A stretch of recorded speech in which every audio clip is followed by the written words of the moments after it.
Welcome to the Bayesian Conspiracy. I'm Eneasz Brodsky. I'm Steven Zuber, and today we have a guest, Matt Freeman. Hello, Matt Freeman. We are here to talk about what I consider a interesting economics thing that's been going around in the rational sphere lately.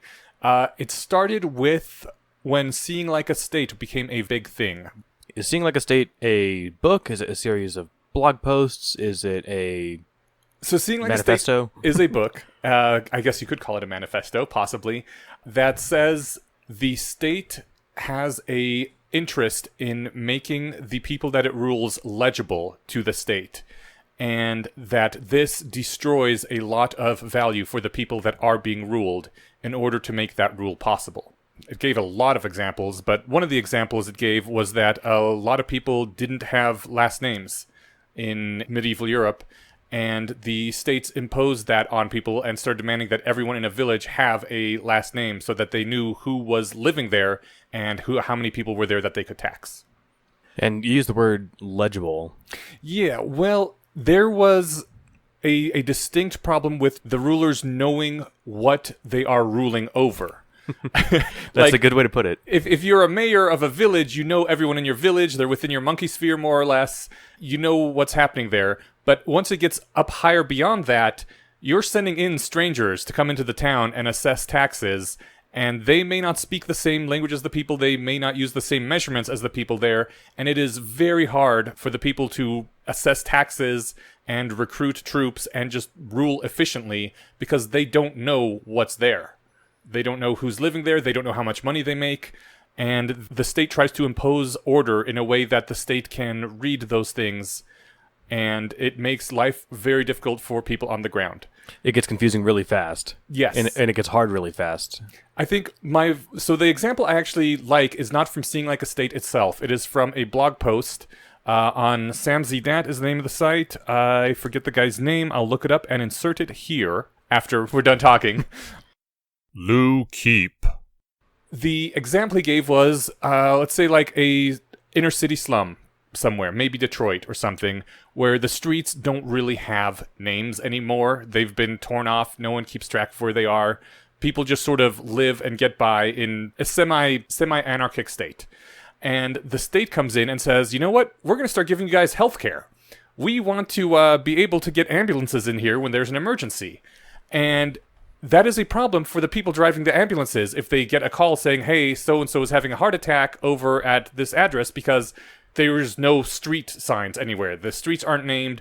They have to stop, get out the ambulance, ask someone, where does Greg live? And they're like, oh, Greg lives over there beyond John's house. Take a right, go past what used to be the rec center until it flooded, and John's house will be on the left up on the second floor. This is an issue for the state. So the state comes in and imposes rules, puts names on all the streets, has them categorized, puts numbers on all the houses. And that at first doesn't seem too bad, but it's a confusing mess down there in the slums. A lot of the streets are torn up. They wind in weird ways. So they go through whatever. We're going to come in here, bulldoze a few things, make it a nice, even grid. We know where everything is. And while we're here, what is it with this chaos you people got? We're going to make a residential district and a commercial district. So you can go to where you need to do all your shopping at once if you have to during the day. And at this point, they can now assess where all the businesses are, so they can start asking the businesses to track how much they're making, start taxing those businesses. On paper, this looks great, because before what was a slum is now a nice ordered place with street names. It's got a grid. It's got the wealth accounted for. So before, where it was just like kind of a mess of people living, you know how much money is being made there. The tracked wealth has increased from 0 to some positive number. But the people living there aren't quite so happy. The old man who lived up on the second floor in a tenement and just walked down to his local store can't do that anymore because now he's in the residential district, the store's in the commercial district. He needs help to get to the commercial district. His neighbors perhaps moved so that they could work where the store is now, and he doesn't know the people that he works with anymore. Before, since residential and commercial was all mixed up, there would be teenagers loitering on street corners. The shop owner could pay them a few bucks to help carry in some boxes or whatever they need. Now that's gone. All employment has to be official with forms and W-2s and all that. So the teenagers can't get as much work. The old man doesn't get as much help. Social bonds are broken. And after a while, people start getting angry and rioting and acting poorly. So the police come in, and suddenly these well-ordered streets with the names and everything are really useful for the police state, too. So the police can help impose their order, and for the people on the ground, everything is terrible because that local knowledge, in Seeing Like a State, he used the term metis as a type of local knowledge that allows people to work within their surroundings in a very efficient way, but in a way that is hard for the state to read. Did any of that make sense? Yeah, I mean, I'm glad you brought up that specific example because I wanted to. I'm the self-declared devil's advocate in this conversation, actually, and I read that example and I had some issues with it, actually. So I want to bring forth my issues, and then you guys can tell me why I'm wrong. Sure. So I thought it was constructed slightly disingenuously. Like, for example, bringing out the details like it's an old man, and the only line in the whole thing that even admits to any positive outcome from the whole. What would the verb form of legibility be? Legibilization of the area is that maybe he lives a little bit longer because the ambulance can get to him. And I would say, okay, let's go to his next door neighbor who has a baby, and the baby suddenly comes down with a terrible fever. First of all, maybe the fever wouldn't have happened if they hadn't been living in squalor, if they'd been living in a nice, planned out, modernized community. And then because they live on the street that's across from the rec center that was flooded, instead of living on First Street, the ambulance can't get to them, or whatever the scenario is. You see where I'm going with this. Their baby dies, and they essentially lose far more value than they would have ever gained by living in their nice community that they had before. So really the thrust of what I'm getting at in a more abstract way is that the scenario, like the one you just pointed out, definitely has a lot of truth. And there are actually real places like Brasilia in real life that are apparently literally that thing happening, where it was like a planned community that ended up becoming a planned city, actually, that ended up becoming a brutalist nightmare. But in this scenario, it's like, okay, in our modern Western society, we have extremely low infant and child mortality. And I think people don't realize that they would trade a lot of the opportunity to live in a nice community for not having their children die, for example. That's just one example. So in other words, there's no admission of the completely legitimate trade-offs that are being made in order to have this system that's being discussed. Does that make any sense? It does make sense. When that post was written, he actually stated near the end that he did his best to make as ambiguous a scenario as possible, for exactly the reason that you brought up, to point out both the good parts and the bad parts that happens when the state comes in and interferes. I would say that there used to be a time before the state came in that the young mom could have maybe taken the baby to the local, not doctor per se, but the guy with medical knowledge, and he could help her out possibly in some small way. Whereas after the state comes in, he needs licensing, he needs to go through 6 years of school and 4 years of residency, and he cannot provide medicine to her anymore, and she cannot afford the medicine that is available through the state unless the state comes in and gives her money in the form of Medicaid or just straight cash payments, in which case now you've basically taken a community that used to be self-reliant, if imperfect, and made them now reliant on a cold, impersonal state apparatus. And people in general are not happy in that sort of environment where every interaction is monetized as opposed to the guy you know who's good at medical stuff. Well, can't you still go to that guy if like they don't want money anyway and they don't have any training? Then you could like if across from the hospital I was born in, there's still a sign in the yard that says, Reiki. The person there offers Reiki treatments. Mm-hmm. So if that's all this witch doctor had to offer that sick baby anyway, they can still do that. The doctor himself probably either was forced into retirement by licensing or went and got all that education and now can't afford to pay his student bills if he isn't charging a lot of money. I guess I wasn't sure what you were getting at when you said possibly trained doctor. Yeah, so I was picturing like some knowledge okay. who, like, worked under another guy with medical knowledge as a kid, not someone with a degree, I was picturing some charlatan. Okay, so I see where our confusion came from. I feel like there's an empirical fact that the more legible the society, the lower the infant mortality. Like that's an empirical claim that I'm making, and I agree. I may be wrong about it. But that's just one. Yeah, the medicine would be objectively worse if she went to that guy rather than going to the high-priced doctor. But quality of life in general is not. It's not often what people want because social ties seem to be a very important thing. Okay. crap, I don't want to take all this podcast talking personally, but can I go back to a previous podcast when I was accused of wanting to damn the entire human race so I can be a hero? Yes. Yes. Okay. So I was accused, and I will say with some merit, of saying that the entire human race should die if humans can't, get it together and be heroic, because I want to be able to contribute something. And that got me thinking a whole lot, and afterwards I went back and talked to Shelley about this. I think a large part of the problem, not necessarily a problem, I think humans have a psychology where we generally need to be needed by others. Like, we want to be valuable in some way. The way I was always taught to do that was like reading The Last Psychiatrist or talking to my parents, because they were also of this opinion, was that, look, you want people to care about you, give them a reason to care. Go out, do something, build a house, write a novel, do some good in the world, become president, No one will care about you just because you're there. Do something of value, and then they will care.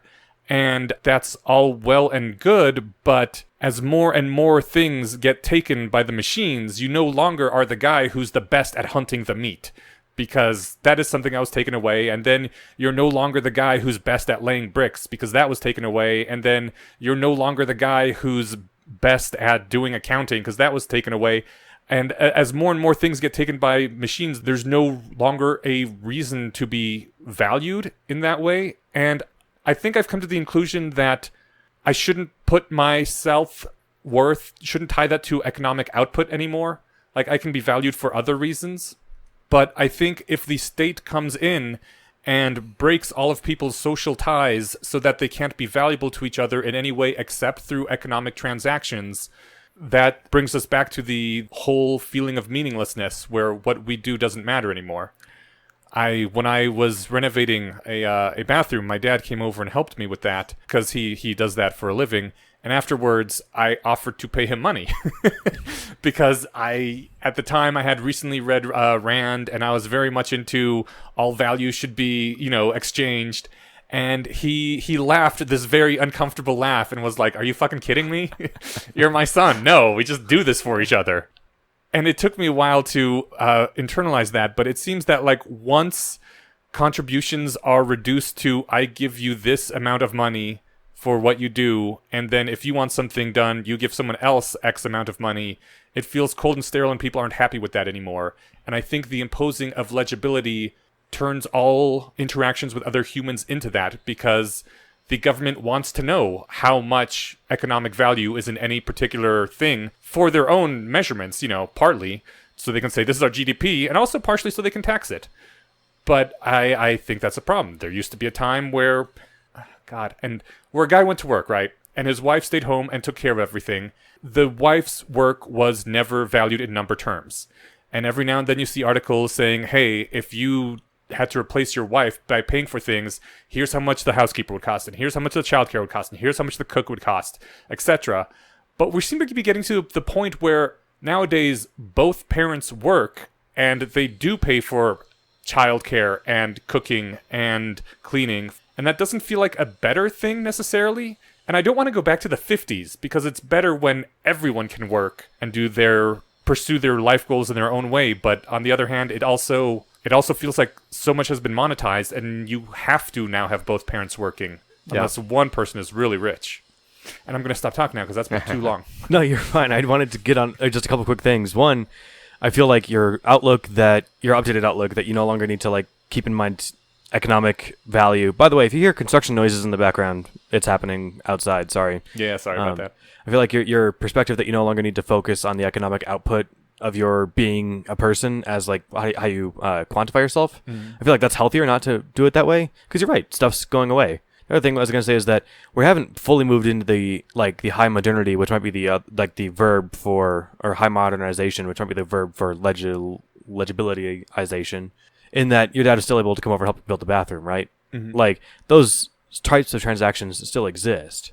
So maybe we're at this sweet spot where you can pay for goods and services if you want them. You don't, and it is regulated in such a way that, or maybe it is regulated by the state on some level and by competition on another level, to where there's, you're not completely fucked if you need a new bathroom, and you're like, well, the only person within 100 miles who does it, charges this insane amount because they're the only person within 100 miles, so I can't get a new bathroom. So that the regulation and the amount of, I guess, infrastructure there maybe is in one way good, and it's not like you can't do it on a I'm doing this because I like you basis as well, right? Yeah, my thought on that is that I don't disagree at all that value is being destroyed through this process of legibilization. It's more that I feel like as creatures we are extremely driven by loss aversion. And what tends to happen is, without necessarily explicitly making this contract, we as a society, and even as a planetary society, have been trending toward increasingly making contracts that sacrifice, call it freedom, call it the way that you would prefer to live, in exchange for safety and security. So you have those gridded streets. That means the ambulance can get to your house. That means the cops can get to your house, or can get to wherever you are if you're having a problem. It also means that, like, this is the thing I was thinking when you said Detroit, like, with the whole street names not existing, like, it means the pizza delivery guy can get to your house, too, Yeah. right? It's not just for, like, state-imposed services like the police. It's also for, like, things you want, like Uber or food, right? Yeah. Or friends visiting. Yeah. So, like, again, loss aversion, we're much more terrified of being injured or losing, even just losing money. We've structured our whole society where it's very hard to have money stolen from you, actually. And it's not a physical thing we've done so much as a social and technological thing. And the cost of this has, so I'm not even thinking the position that we haven't lost anything. We've actually lost some of our humanity, I think. But the things we've gained are actually not something that I just want to turn my nose at, because I like safety and security. And yeah, I definitely, I think everyone can identify with that alienation of living in your isolated house or whatever, and just the alienation of modern society. I think that's a common topic in the rational sphere these days, actually. But as the devil's advocate, I have to say it's better than being, like, shanked by a bandit on the highway. Yes. Yeah. I feel like Hobbes's Leviathan comes into play here, the state of nature, that before state imposition, life was nasty, brutish, and short, right? Like you said, any highwayman could come by with a knife and take all your stuff, and, like, unless you're physically stronger, they just win. You could have a recourse, but, like, the recourse is, like, this mob who doesn't work for free, or I guess you could say, like, I don't know. I'm not sure historically what it actually was. I'm thinking, like, fantasy games, like the Fighters Guild. You could be like, hey, I'm being harangued. Can I hire you guys to come escort me to this place? I'm actually in this great boat where you're apparently taking, I'm not sure what side, if you're taking one, if you're just laying out seeing like a state position and you're taking the devil's advocate. I'm really kind of in the middle. I also am just in this weird position where I'm like, here's where I am. If it could be another way, that's fine. But since I'm here, I'm not going to burn a lot of fuel thinking about it. So I might take a side by the end of this. I don't know. Okay. Well, maybe you guys can clarify something for me, because this is a legitimate question, I suppose. Do you guys ever talk about DPD on this podcast? I believe we've mentioned it at least once. Okay. So DPD, I believe, coined by Daniel Dennett, the philosopher, is this idea of a statement where one reading of the statement is true but trivial, and the other reading is profound but false. I have a feeling that maybe this whole seeing like a state thing has a little bit of a deepity at its core. And here's what I mean by that. The true but trivial reading of this material seems to be that when an organizing entity makes plans to improve a thing without considering the details of that thing, the efforts fail or there are at least some terrible unforeseen side effects. True, but not earth-shaking to me.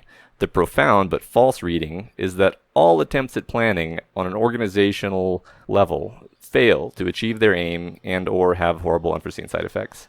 So clearly that's not true, because clearly we make efforts to make things more legible and we reap enormous rewards in some scenarios. In other scenarios, we get Brasilia, the hellscape, and it's like, well, okay, then if that's the case, then what is your rubric for determining what is an appropriate domain for making something more legible, more scientific, more technocratic, more technological, and what is not? What should be left to the rural farmers to figure out?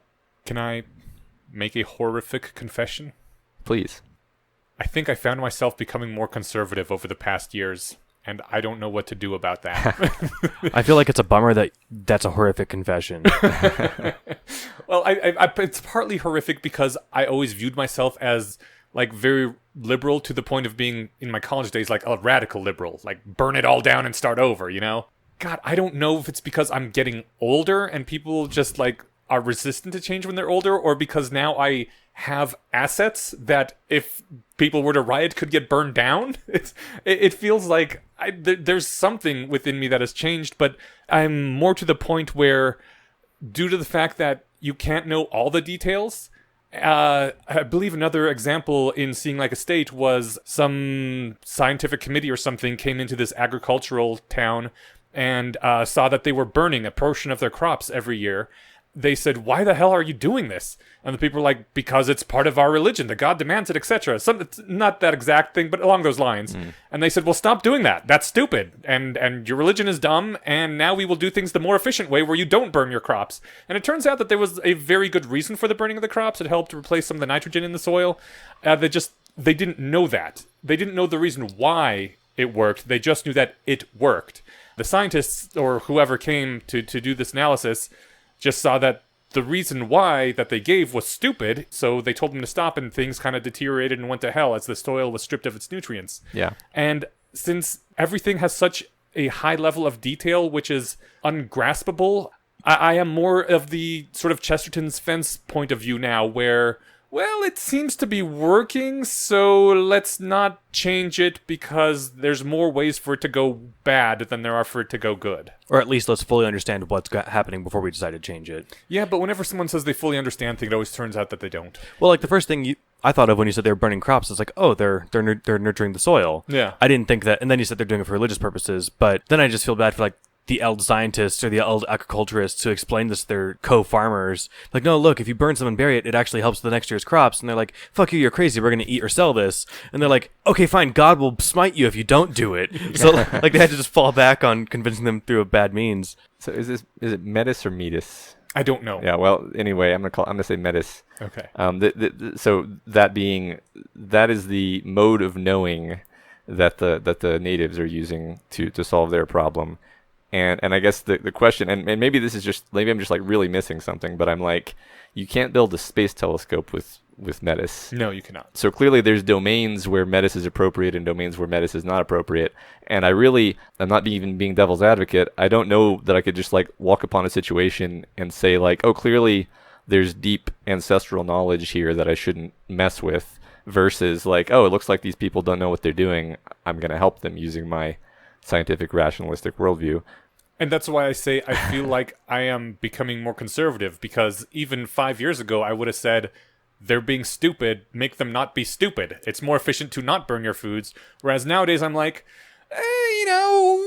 maybe the human sacrifice helps something. We'll just let them keep doing that.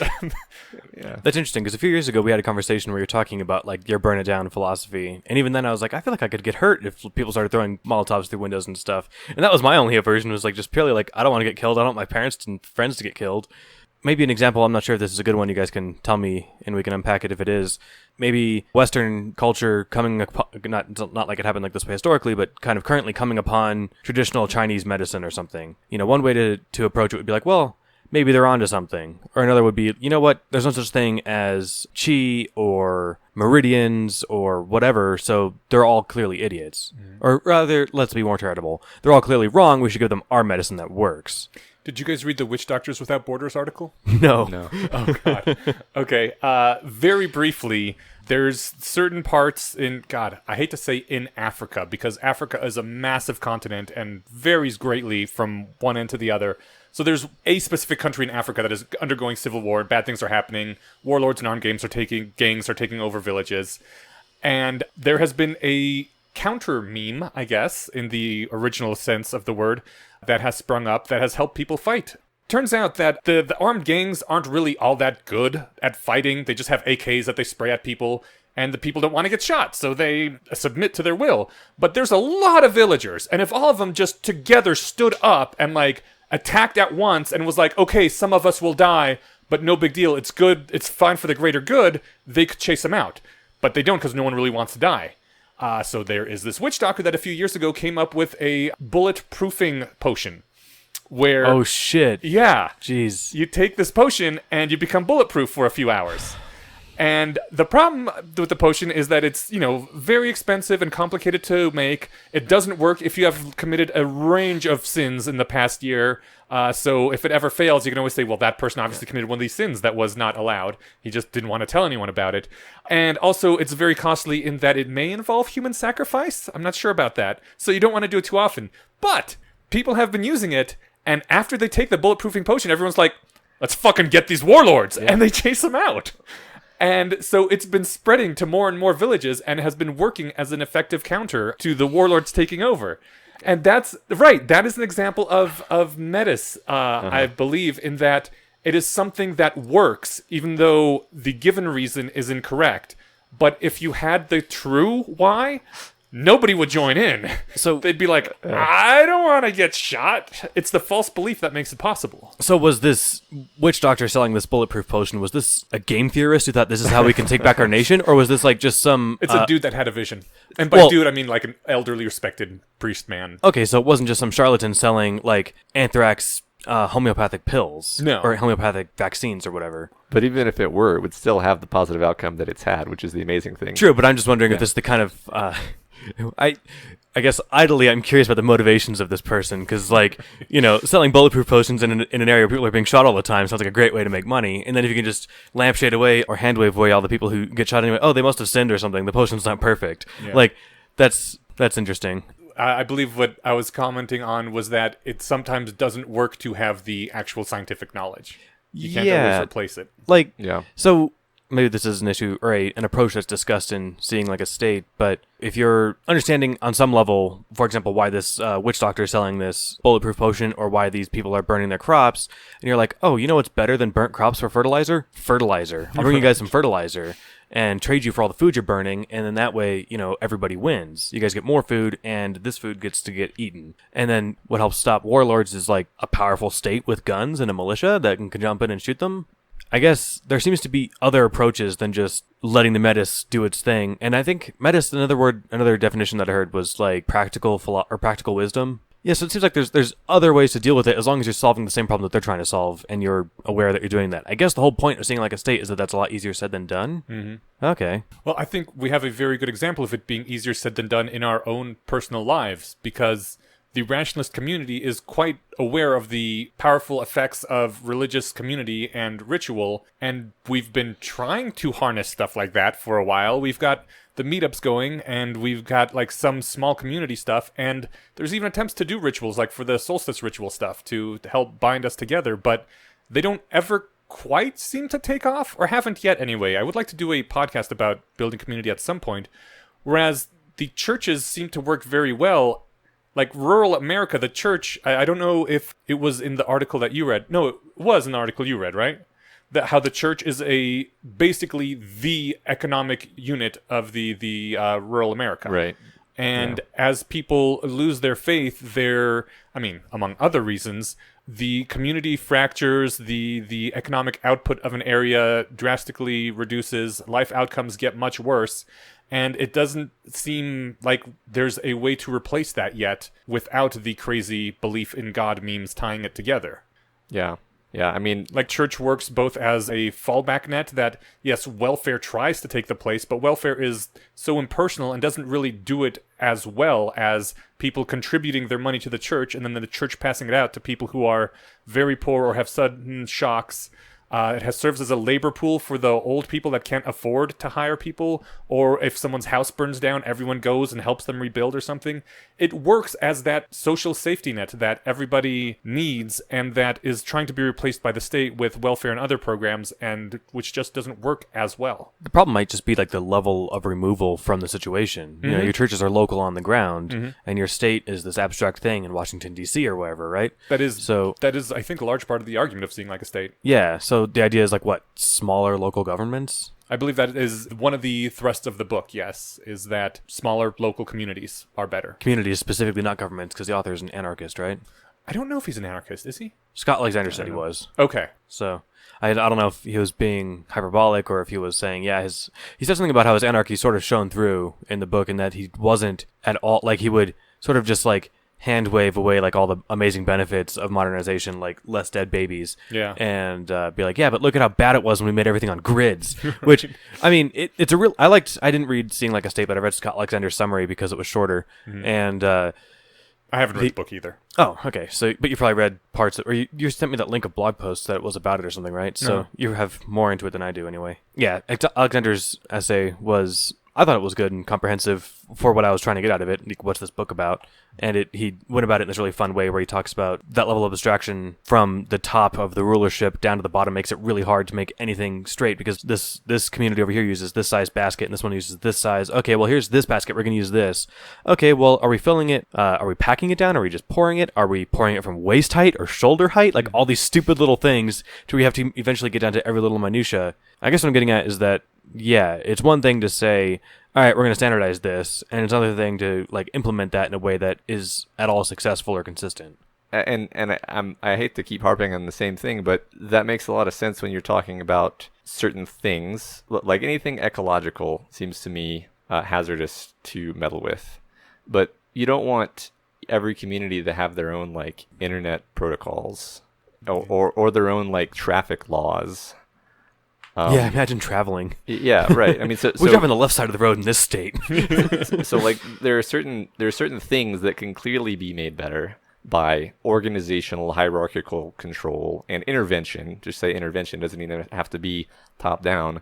And there are clearly things that are evolved. I think one thing about churches is that they're an institution that's had some time to evolve to fill a particular role.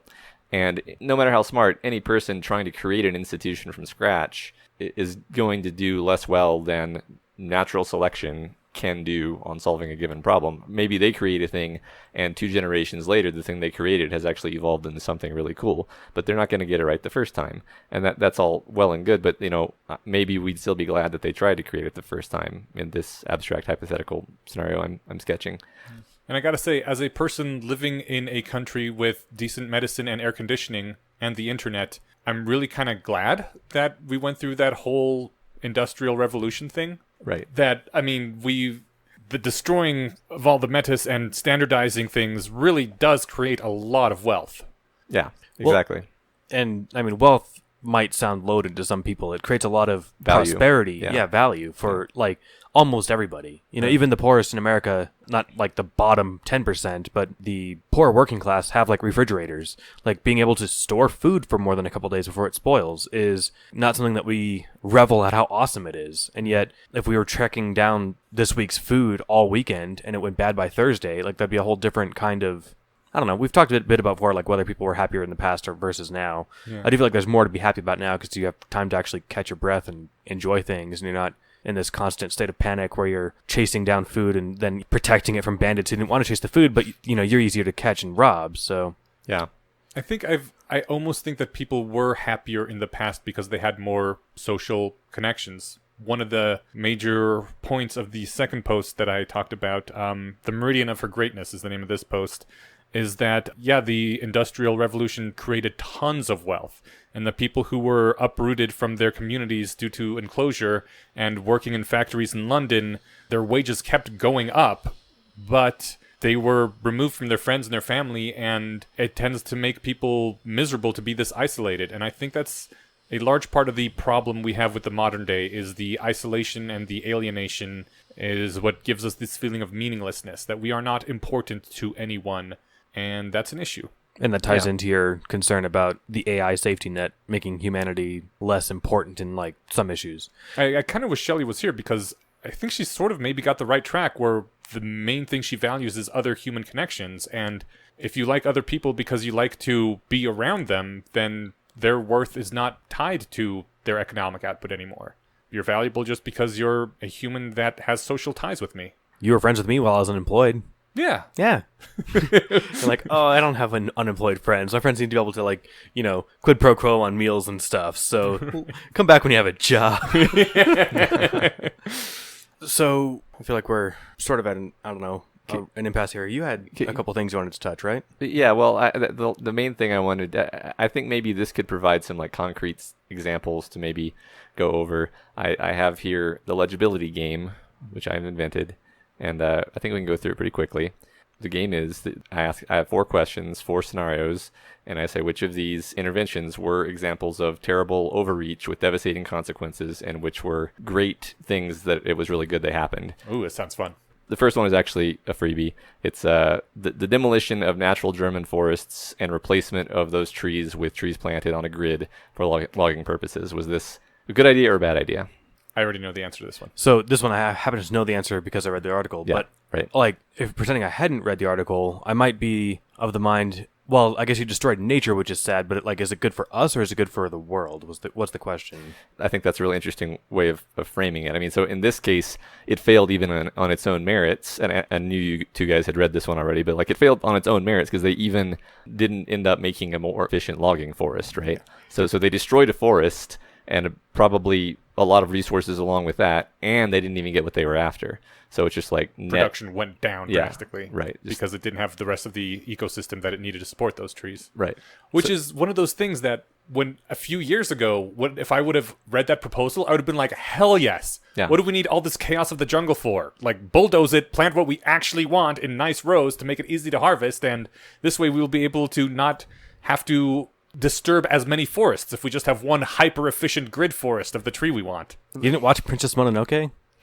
I did. That doesn't and work I thought out it was well. an anime with, magic and druids and didn't really apply to real life. I thought it was based on historical events. No, I'm kidding. but what's funny is like you drive around, you see orchards. They're describing an orchard, Yeah. right? So what's the difference between this and an orchard? I guess the difference is the type of tree. I mean, I'm sure there's some relevant difference that escapes me, obviously, because if I had done this, it would have resulted in a disaster. But it's like it doesn't seem obvious at all that this would have resulted in a disaster, even though it did. So. Yeah. And orchards are beautiful. Yeah. So that was example 1. Example 2, development of high-yield dwarf wheat strains and distribution of those wheat strains in India and Pakistan. Good thing or bad thing? Sounds great to me. Sounds really good to me, too. Can you operationalize before you give us the answer? Distribute? Make it so that the people there grow those strains. Make it so they grow them, or give them the opportunity to grow them? Give them an opportunity. Okay, because those are very different. So That's okay, a good point. The opportunity sounds great. Okay. Thinking ahead, maybe they don't know how to grow that wheat efficiently, and so it fails. Or possibly it's one of the ones with the Terminator gene in it, so they can't save seeds from year to year, but it sounds good on its face. Okay, yeah. I appreciate the fact that you expected a gotcha, but indeed, the use of these wheat strains credited to Norman Borlaug saved over 1 billion lives in the 20th century.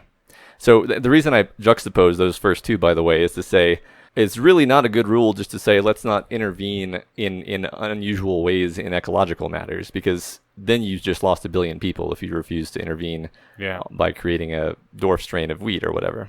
Norman Borlaug, by the way, was credited with a medal from Congress. I think he's the single person on Earth credited for saving the most lives. Mm-hmm. Yeah. And it was, on the range of 1 billion, which is insanely awesome. I'm still pissed at Greenpeace for how much they've opposed the golden rice thing. Goddamn. They they have those propaganda films where they go through fields in hazmat suits and stuff. They strongly pushed against it and made golden rice, which was available free. They put all their research out there for free and was like, here, take it, put vitamin A in rice and grow this, it'll make so many less people blind. And no, it never took off because Greenpeace is bullshit. And it's just the same damn thing with vitamin A in it. Well, they bought the gotcha before they saw the results of the dwarf strain of wheat, right? Yeah. They were like, oh no, we don't want to fuck with it. Well, actually, I take that back. I think it might have been less about not wanting to fuck with other people's ecology and more about like it was literally about innovation's the bad. GMO. Yeah, all right. GMO is evil. It'll turn you into Frankenstein. It'll turn your frogs gay, right? It might. Who knows? Sorry. I prefer my frogs gay. They're very dapper. Oh, good. Then the chemtrails are exactly. Sorry, I was having this conversation with work friends, and I had to explain to them like they had never heard like the chemtrails turn my frogs gay. So I had to explain to them both what chemtrails are said to be and where like the frogs gay thing came from, and it turned out to be this really funny thing. I have a feeling you guys are going to know the answer to this one already, but cats introduced to Australia to control the population of pest species. So you don't know this because we don't know each other that well. I'm a super big cat person, Okay. so part of me is like, that sounds great. The more cats, the merrier. On the but my Dude, my even if other Australia impression- is overrun by cats, that's an upside. that's better than everything else they've got there, right? It's fuzzy. Yeah. My general vague knowledge of history of introducing new species is that it tends to go very poorly. So I'm going to bet that way. What do we got? Yeah, it turned out terribly. I mean, the cats decimated and probably made extinct a number of small mammal species. God damn it. And that's, They're murder machines. you know, it's funny, I didn't quite realize that all three of these first ones were ecological, but it's like, yeah, we know from experience that introducing new species tends to be a horrible idea, but sometimes it can just sound so logical. And also, like, cats are a ridiculously effective predator, actually. That's one thing that people don't realize. Apparently, cats kill... This is going to be wrong, and I'm going to be misleading all of your guests by saying the wrong number, but cats kill something like 1 billion birds a year. I heard the same number. Yeah. It's like in the United States, too, not even Yes. in the world. Yeah. So, yeah, if you don't pay attention to the details of what you're doing, things can go wrong. And then my last question is just kind of cute. The small group of wealthy aristocrats rebelled from their governing empire and attempted to found a new nation based on a completely untested theory of government just because it seemed appealing to them. Oh, man, that say- sounds super appealing. That sings my heart sings hearing that for some reason. Yeah. I think it's going to go really well right up until they elect their 45th president. Yeah. I was going to say, I mean, depending, people might disagree on whether this one turned out well or not, I guess. Yeah. But Yeah. I feel like it turned out okay for me personally. Didn't turn out so well for some of the more native populations. That's true. That's a this great continent. point. I mean, speaking about legibility, I mean, this government definitely did that legibility thing to a lot of people, and it didn't turn out well for them. So that's a very fair statement. I can't think of a fifth example for the legibility game. Yeah, basically, I was just trying to go back and forth and think of things, and use Google, of course, to help me out. Just think of things that had worked out well, think of things that had not worked. You know, I was thinking about putting some specific dam on there, and that one just was really... I probably should have put it on, actually, because the reason I left it off is I was like, this is too ambiguous, but that's actually a great reason to include it, because a dam creates value and, you know, provides electricity, usually helps control like the floodplain and stabilizes things for humans, at least. It helps with farmland and irrigation. But then, of course, you have all kinds of negative effects on whatever river it is you're damming, on whatever the ecosystem is in that area. It's always a trade-off, and I imagine people wouldn't be building dams if it weren't a trade-off that ended up tipping in favor of humans. Can we discuss briefly why things tend toward more and more legibility and stronger governments? I'm struck by the fact that not Scott Alexander, but the Scott who wrote Sing Like a State, makes a fairly strong argument for smaller communities are better. They're more desirable to humans. It is what we feel better with, and our lives are happier, for the most part, more psychologically fulfilling. And yet, that is not what has taken over the world. I think it's sort of I don't want to say an arms race or a race to the bottom or what, but a society that is better at making itself legible to the state will be better at taxing, better at conscripting troops, better at doing all the things that are valuable for warfare and for expansion. And so a happy society is one that is going to get taken over by societies that are better at turning people into units of production and units of warfare rather than happy humans. So Scott Alexander draws that same sort of implication that this does seem like that modernization and the push towards legibility are like a great Malthusian trap, that it's just going to be a race to the bottom until it's this brutal competition that I don't think we've talked about at length anyway. Moloch. Yeah. Anyway, James C. Scott is the author of Sing Like a State. Yeah, okay. Yeah, and this all culminates in Robin Hansen's M scenario of just brutal competition and complete barely subsistence above being a conscious being, which I agree that's not a desirable outcome. So I mean, it may go all the way to Bostrom's Disneyland Without Children. Yeah. Where even consciousness is too expensive, and so the societies that strip consciousness from themselves will outcompete all the rest of us. Yeah, that's a nightmare. Yeah. So I guess like the only just to tie this back to what I was saying at the beginning about like loss aversion, it seems to me that you can model a lot of these processes with loss aversion. People en masse making collective decisions essentially that are choosing like a certainty of having some value over uncertainty. Does that give me hope? Does it give me a little bit of hope? I'm thinking about that, because that implies that a society would not actually go right up to the point of literally self-destructing, because then it's like, well, no, why would anyone on an individual basis make that choice if it doesn't gain them any more safety or security? I have to think that one through. So we need like a larger scale witch doctor to provide some alternate bulletproof potion. Yes. Oh, man. Well, hey, first one to think of how to do that and gets to cash in. So I think that's possibly one of the problems with rationalism is we wouldn't be able to find that sort of thing because it would have to be an emotional, irrational sort of driven thing. You disagree? Well, like to say that we couldn't. Let me try and think this through. If it's to be found, there are better and right ways to go about finding it, and better and worse ways to like go around implementing it. And so those will all be found rationally, not by like whatever throwing die or praying or something, right? So here's a question: do you think a society full of rationalists, highly educated, knows all the game theory stuff, would be able to overthrow a warlord without the bulletproof potion? Just saying like, yeah, we know some of us are going to die, let's do it anyway? My initial answer is that in principle, the rationalist will be the master of the laws of science and can just make guns and shoot the warlords back, right? Or make better guns, or make bulletproof structures. Assuming you don't have access to that sort of technology.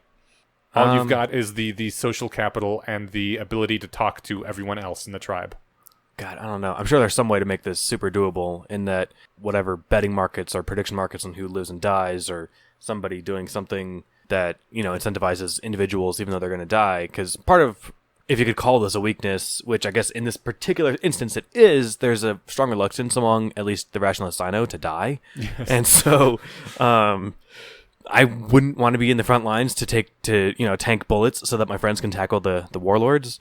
But I'd want somebody to. I'd like to be part of that charge. I don't want to be in the front line. Yeah. So, but again, I would like to think, well, I mean, that's not fair. I was going to say I'd like to think that we could just make shields, but obviously someone tried that. It doesn't take a practiced Bayesian rationalist to think of like, let's put something between me and the bullets, right? Other than other people. Well, you can all just agree that anybody who turns tail and runs, you're all going to shoot them in the back as they run, which is a very effective strategy for getting infantry to charge, actually.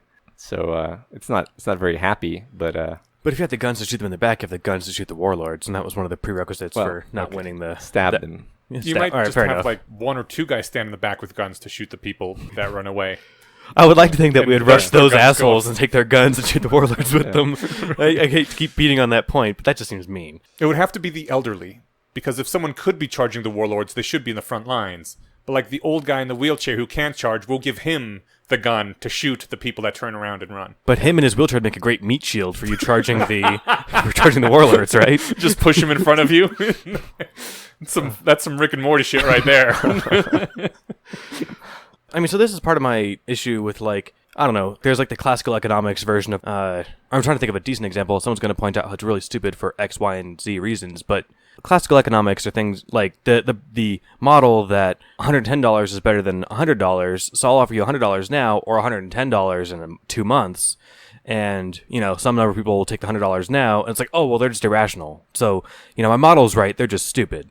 But that doesn't seem to take into account that, like, well, I could really use $100 right now, and I'll have a couple more paychecks in a couple months, so the extra $10 will make very little difference to me or something. There are considerations beyond, like, the easy math.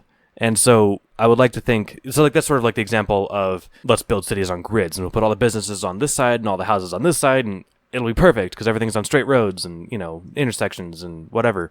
So that doesn't seem to take into account the factors that don't seem unquantifiable to me, but just seem harder to put.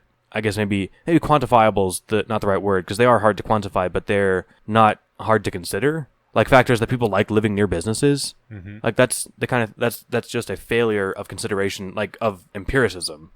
It's really cool, like you said, being able to walk down the street and go to your grocery, not having to take a cab 3 miles into town and then take the cab 3 miles back, and you've now paid for groceries and $60 worth of travel, right? So it seems like there's a way to do this right. It's just hard.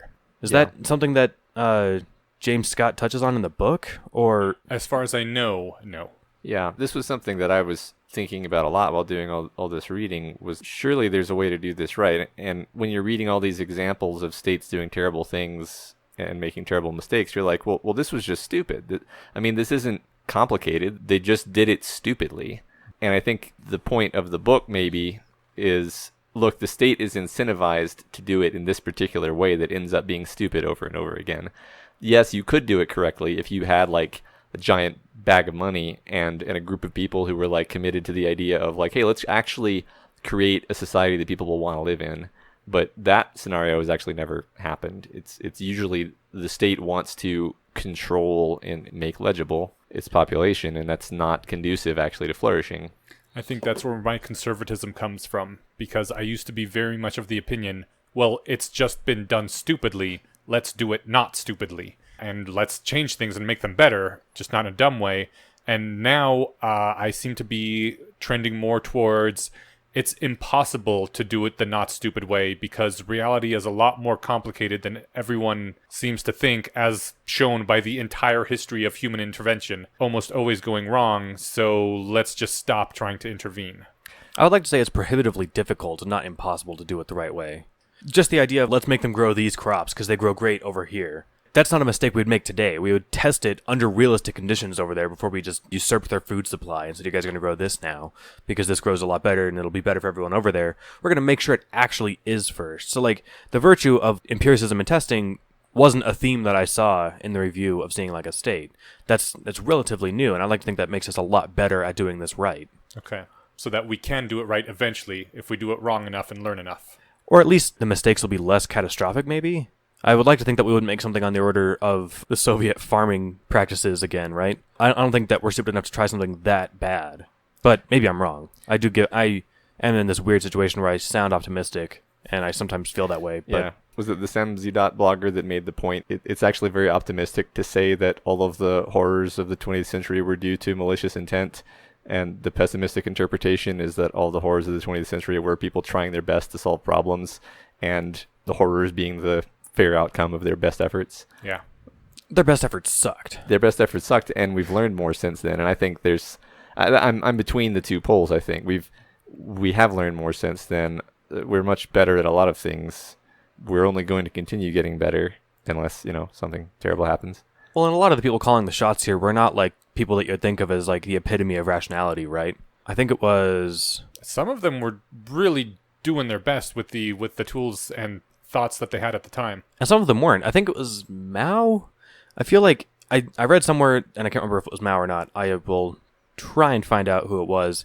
Had like this bullshit thing where they wanted the softest bed imaginable. They wanted it exactly like 1,000 feet above sea, or 1,000 meters above sea level, and it turns out the softest down comes from the chin of a sparrow. So like they ended up just destroying the sparrow population, ripping all their chin feathers out to make mattresses for this person. Jesus. So like that's not the person that is going to also be like the best at implementing their new statewide infrastructure, right?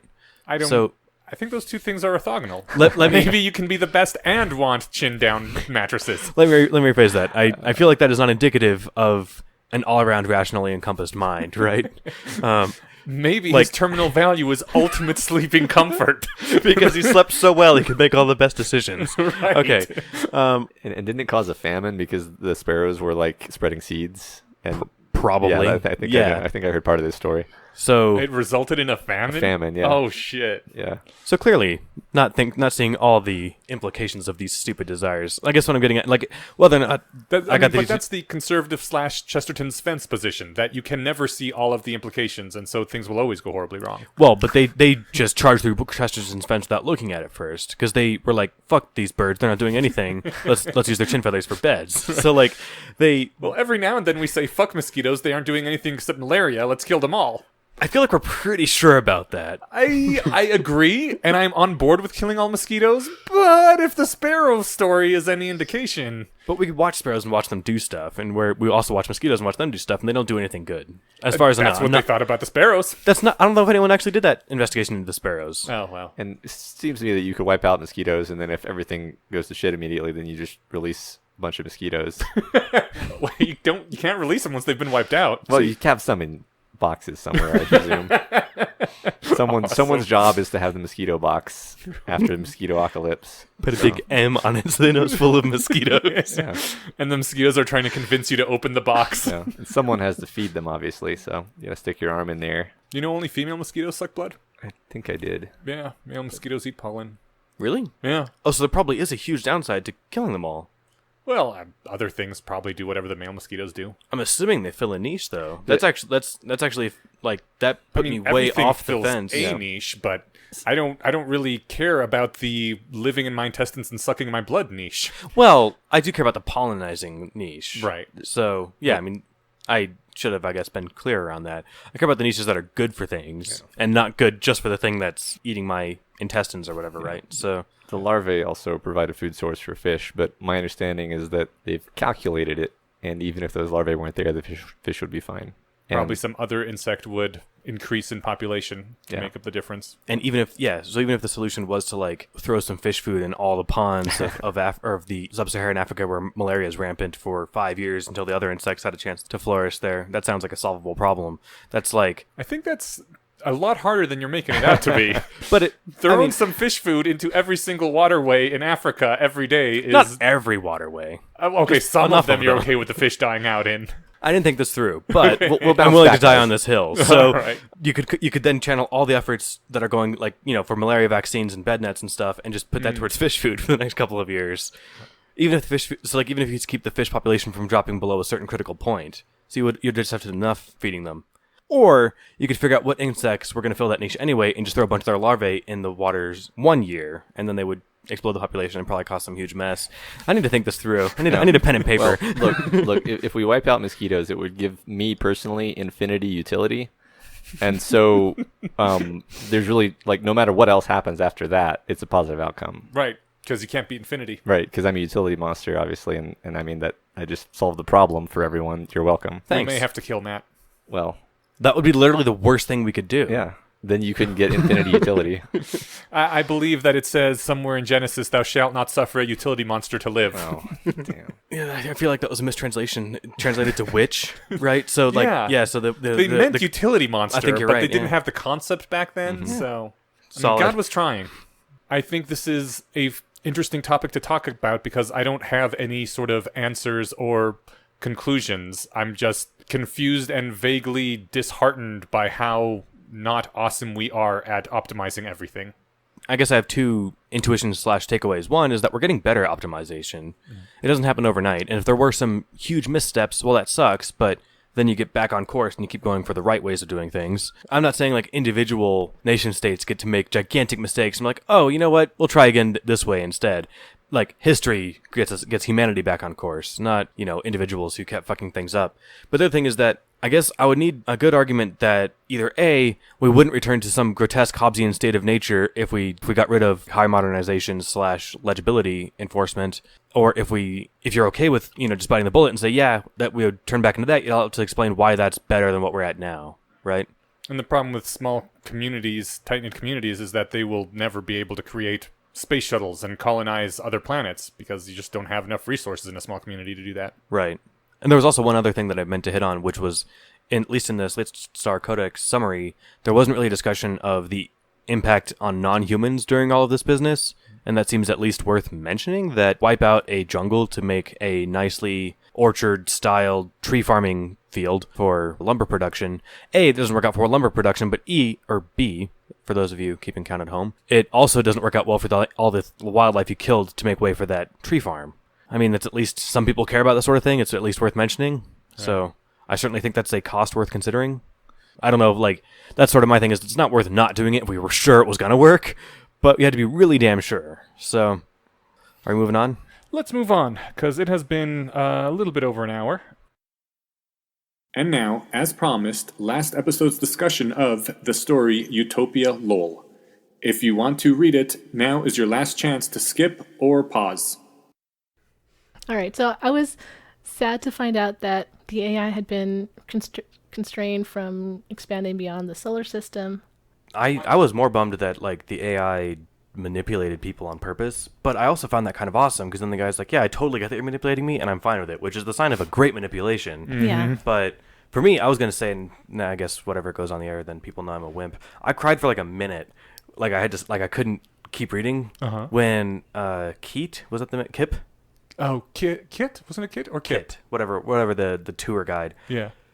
Realized that like, oh, you're going to send them off to the stars. Do you want to just go be birds again? Like that was like, oh my God, that was the saddest thing I've ever heard. So like that was, I don't know. I'm not sure if that was written to pack that punch or if it just hit me hard for some reason. It wasn't even the fact that it was birds. It was just like, do you want to just throw this away and we can go keep having fun again? Yeah. Like the idea that like I'm gonna lose you forever. Like let's not do that. That was super intense. Dude, that is if you get a chance, I would totally go and comment on the story and say that, or track down the author and like send them an email, because as an author, the few times I've been told I made someone cry have been some of the happiest moments in my professional career.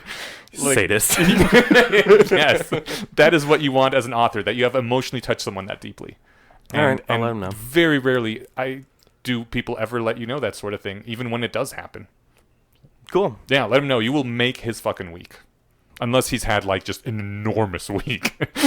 Yeah, you bet. I'll find it. Why were you sad that the AI was prevented from leaving the solar system? Well, like, it's the best tool humans have, and then they're like, well, no, you can't use this tool outside of the special zone. You have to go be weak and primitive out there. I think I kind of liked that because it seems to address my major concern, that it allows the humans to have a place where they will be safe and protected forever in the solar system, but it also gives them a place where they can go out and still have risk and explore and be the deciders and the important people. Even though that's risky out there, they have made the decision to take that risk and put their lives on the line. And condemn their children to it. You know, I mean, yeah, but what can you do, right? So, were you upset because What can you do? Yeah, sometimes I'll tell you what you can do.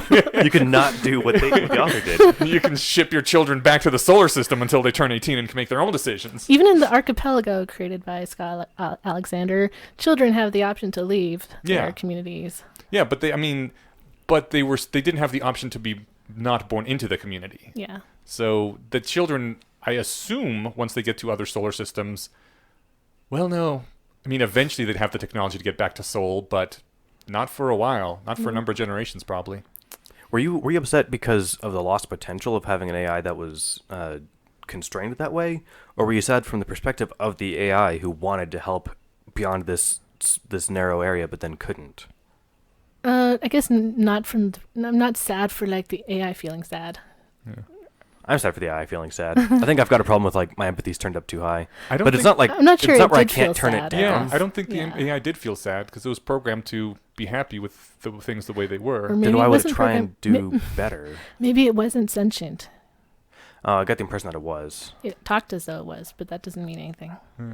Means more than nothing. Okay, more than nothing. I yes. think the AI was happy to keep the solar system a safe, happy, wonderful place, and to allow humans to have their danger zone too if they want it. That's true. That's typical minding it too. Like it could be happy with these weird constraints, and it could be as happy as it could possibly be.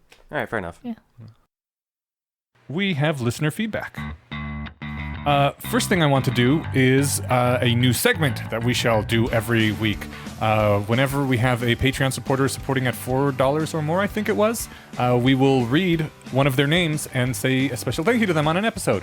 So this week we have Łukasz Stefaniak. I should ask my parents because this looks like a Eastern European name, quite possibly Polish. It has the L with the line through it and the SZ for the sh sound. So Łukasz Stefaniak is a Patreon supporter and actually supporting at the level where he gets to choose, either chat with one of us for an hour or choose a topic for us to talk about on one of these episodes. So thank you very much for your support. Going on to actual questions. Zeke Aaron, when we had Patrick on, Patrick mentioned superluminal faster than light communications. And Zeke Aaron writes, regarding superluminal communication, I'm going to need a source. Quantum entanglement is a commonly used science fiction trope, but the real science behind it is pretty unusable even for transmitting a single bit. It is entirely hypothetical until I read contradictory evidence. And I didn't want to contradict Patrick on the air because it had been at least 10 years since I had read anything about that. I thought, maybe he knows more about it than me. But yes, also as far as I know, quantum entanglement, it only works for a few hundred bits out of every several million that they try it with. So not a very high rate. And depending on your interpretation of quantum mechanics, it isn't really even all that useful for sending information. Like, from what I've read, you can't really use it to communicate faster than light because you still need some traditional communication method telling people to check their bits now. Actually, first off, I happen to know it's Zeke Aran, as in Samus Aran, not Aaron, just for whatever that's worth. But yeah, that was my takeaway. Samus Aran too. And I feel like one of us pushed back a bit. I can't remember who it was. Said, "Are you sure that's not just quantum entanglement?" And Patrick insisted that it was something new and cool. And so I was with you. I was like, well, it's been 10 years or some years since I read a popular science like Hawking physics book or something. So maybe there's some cool new thing that somehow didn't hit my news feeds. Did we ever ask him to send us stuff? We did get a link, and I'll post the link to it. Most recently, the headlines all said it was teleportation of managing to entangle photons, which I don't consider it teleportation, although technically in a way it is. But it's transforming matter that's already there. Well, I mean, teleportation of individual photons sounds like there's no way to tell photon A from photon B. Right. So if you make photon A identical to photon B, it's basically like you teleported it. Right. Well, yeah. But on the other hand, if I had a massive matter in outer space and it became identical to the table I have in my house, I wouldn't necessarily say my table got teleported. Yeah, I don't know. See, I thought even entanglement, teleportation, quote unquote, only propagated at the speed of light, but I don't know what I'm talking about. I'll have to ask my brother about this. Your brother knows more about this stuff. He's getting a PhD in physics. Fantastic. Yeah. So he should know. He should be able to answer any of my questions. Is my interpretation. And if not, he can maybe at least point us to a source. Yeah. Cool. Deadly Claymore. When we had our podcast talking about deafness and cochlear implants and whether parents should be forced. Well, not forced. Whether parents should put cochlear implants into their deaf children, and that some deaf parents have chosen not to. Dead Claymore writes, mostly deaf fan of the podcast here. I would consider it child abuse for a parent to actively or tacitly block their children from getting a cochlear implant. I'm assuming parents are responsible for their children, they do not own them. Based on that assumption, a parent cannot claim bodily autonomy for someone else. Their responsibility is to provide the objectively best possible outcome for their child. Which leads me to, having never had full hearing and never been fully deaf, I've personally experienced a wide range along that spectrum. It is objectively better to have more senses than fewer.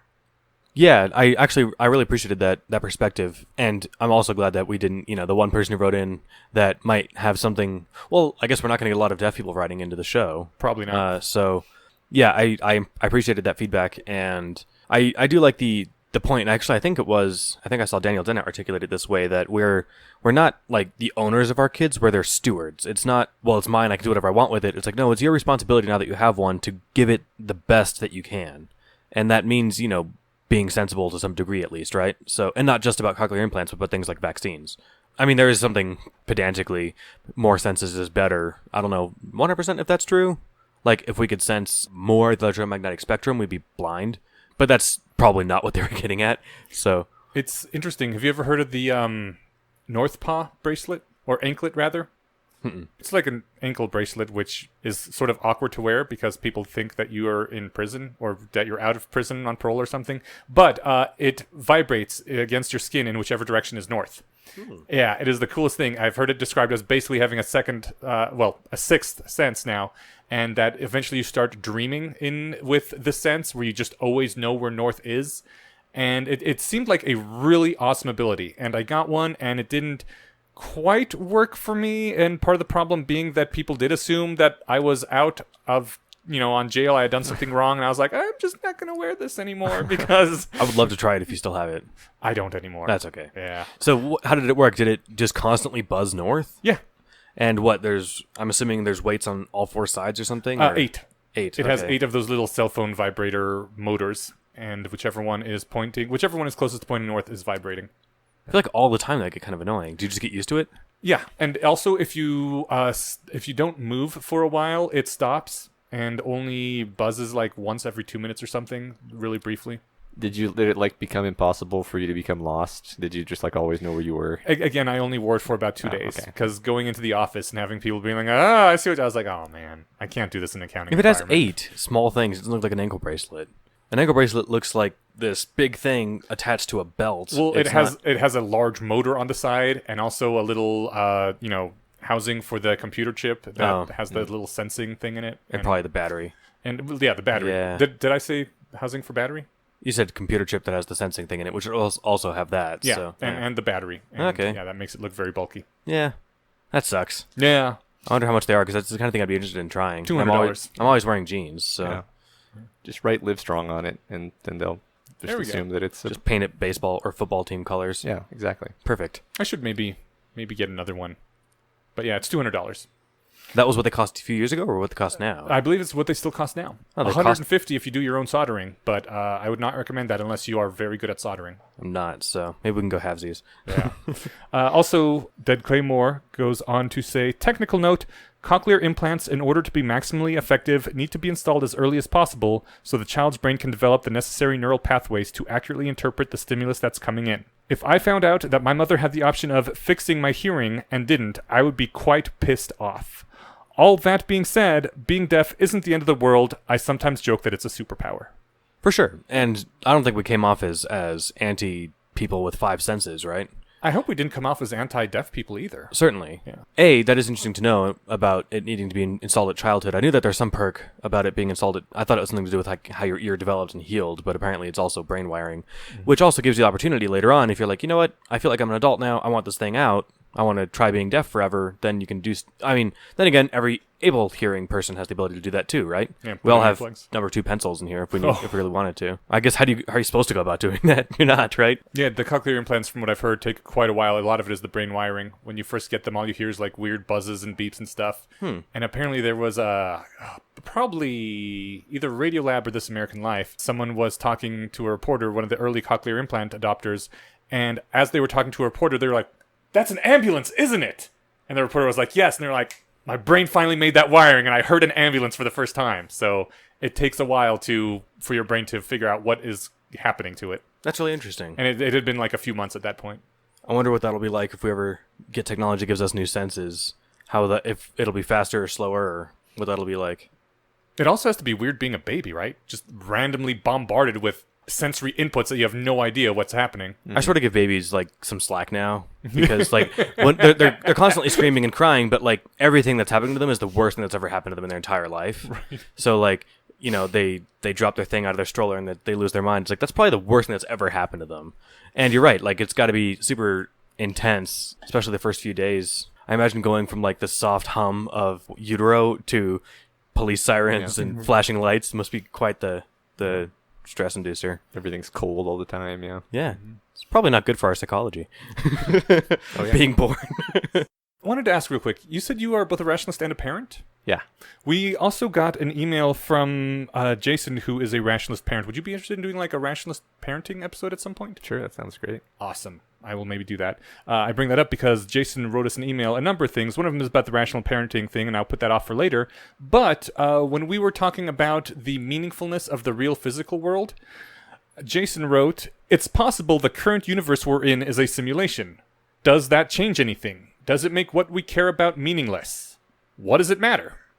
I don't think I said, or if I did, I think I hopefully appended it by the end of the episode, that I don't think that life without contact with physical reality would be meaningless. I'd feel like I'd be losing something. Yeah. And yes, if I learned that if we lived in the Matrix and there was a real world out there, I'd want to know what that was. So like in that sense, and I think anyone who wanted to know what the world was like would feel what I'm feeling when I say we're missing something. Yeah. We're missing what is really happening out there. Like I said, I don't know if that's a compelling enough reason not to go into a simulation, especially if circumstances got dire or something, like it was the only way not to die. I'd be in there in a heartbeat, even if it was not super boring, but even if it was, not Tile Simulator, but if it was Middle Earth, right?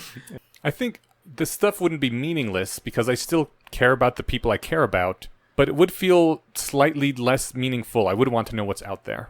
Do you have an opinion? Yeah, I mean, I always go to consciousness when I think about this type of thing, and kind of the pseudo-Buddhist perspective of like, I'm much more certain that consciousness exists than I am that I have a physical body and I'm sitting in a room.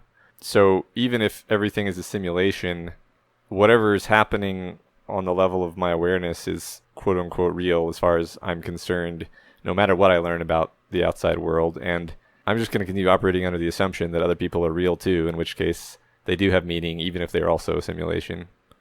That's kind of where I am. And yeah, it would be, if I find out that this is the Matrix, I'd be interested to know what's outside the Matrix. But I wouldn't invalidate anything about my existence, I don't think. You have a child. I have 3, yeah. You have 3 children. Would you feel that their existence is less meaningful if this was the Matrix? No, I mean, my only concern for them would probably be like, I want to ensure that they're able to thrive in whatever way they define that to be. I don't know. This is my home universe. Maybe they'll want to move to a different one. You'd want to stay in this one? I guess it depends on what the top level universe is like. I mean, if it's just completely abstract and incomprehensible to us, then like an ant doesn't need to be made human-sized. An ant should be ant-sized. There's an appropriate scope for an organism, unless you're going to also like modify my brain, in which case that's a completely different thought experiment. Jason also had some interesting things to say about psychedelics because he's taken them.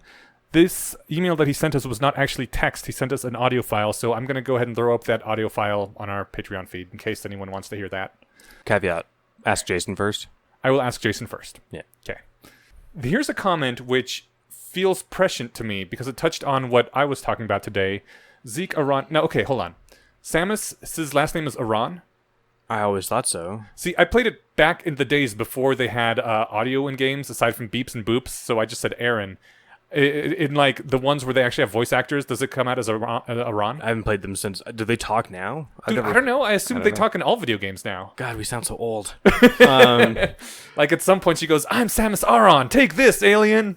I I assume that's what she says before she fires each bullet or energy projectile. Now that I'm put on the spot, I don't know how it's pronounced. Although I do think that Zeke told me that that's how he pronounces Aran. Okay. But whether or not Samus pronounced it that way, the world may never know. Okay. Or the world knows and we just don't. So I'm going to go with Aran since that sounds better. Either way. Okay. Zeke Aran says, when we were talking about, again, we were talking about the transhumanist fiction, and we were talking about the culture and how humans don't matter in that society. The AIs do everything of import in that universe. Zeke Aran says, Eneash seems to have Luddite feelings regarding the culture, and also a misunderstanding of what it means to live in it. Being in the culture means you are perfectly free from all obligations, duties, and survival. He has a little more to say, which I will get to, but I think being completely free from all duties and obligations is kind of horrific, because going back to what we were saying about how what we really care about is other humans and our relationships with them and our social net, those things come with obligations and duties to other people. If you are completely free of obligations and duties, then you don't really have any sort of social network or social ties. So if you were completely free from them, you'd be completely alone. I see where you're going with that, but I can challenge that by saying that, like, I didn't help you move because I was obligated to. Mm-hmm. I did it because we're friends, but it's not like it was an obligation or a duty, right? Like, it's not the duty of all your friends to help you move. Otherwise, you'd have had an army of people helping you, right? Right. So, like, it's just the people who are available and want to and can or whatever. So I think being free of duty and obligation doesn't mean that your communications break down. I feel like it means that you're not doing anything that you don't want to do. So then that way when somebody helps you, you know it's because they actually want to and not because they feel like they're fulfilling some obligation. I think there's sort of a sense of duty and obligation to that, though. Like, there are some obligations that come with being a father or a son, right? I mean, a father, obviously, but also a son. There is reciprocal part of that. Yeah, I've never read any culture novels, but like, how would the culture enforce not having obligations on a person? Like well, if you take on an obligation, I'm asking. I haven't read the novel. I'm confused, honestly. So I believe you just don't have to fulfill it. Okay. Well, so I haven't read them either. So like, I want someone to help me rebuild my bathroom. I give somebody $300, and they still be by tomorrow, and they don't come. How do they just get away with it in culture? Like, that doesn't sound utopic. That doesn't sound utopic. Do robots come and do it instead? And then I just wasted the money, or do I just pay robots because they don't flake on business deals, or what? Or do you not need bathrooms? Because that also solves the problem. I just think that obligations and duties to other people are a meaningful and important part of relationships. There are some things you expect from your friends and your partners. Yeah, like the whole signaling thing. Like you establish a relation. I mean, this is like our monkey wiring. Is like, oh, you have shown me that you care by doing something that cost you something, and that may be costing you time, energy, opportunities, whatever. But if nothing you do ever costs you anything for me, then I never have a credible signal that you actually care about me. That's the cynical way of phrasing it, I guess. But just like you were saying, yeah, in this sort of idealized post-scarcity world, it's kind of hard to have meaningful personal connections. I see what you're saying.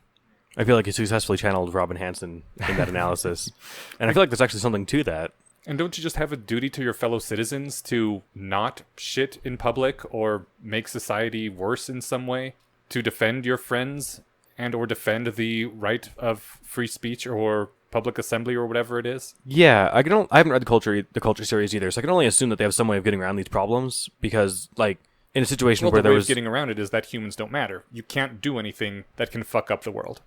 Can you do anything that would fuck up one person? Nope. Then not without their consent. Then how can you literally do anything? if you want to, you could, like, if there's a table and you want to clean it, you can clean the table, but you don't have to. It'll clean itself if you leave it alone.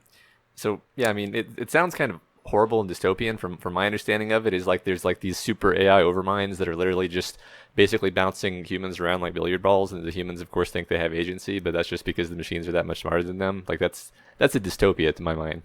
Yeah, that sounds interesting. Okay, so maybe I'll have to have a conversation with Zeke about this at length, and he can steelman the Utopia of the Culture series, because part of that sounds great in that, like, you mean I don't have to clean my bathroom anymore, cool, but if it's like that with literally everything, then yeah, what are we even doing? I don't know. I think what would be a little better would be, like, we're kind of doing whatever we want. There's a better safety net in that, like, texting while crossing the street one time doesn't obliterate you from the universe forever, but you can still do dangerous stuff. But if something crazy happened and it didn't work out, then you're immediately saved. Or, whether you're backed up every morning before you get out of bed, or like, you can literally do anything and it will not obliterate you. You're always fine, unless you specifically take off those safeties.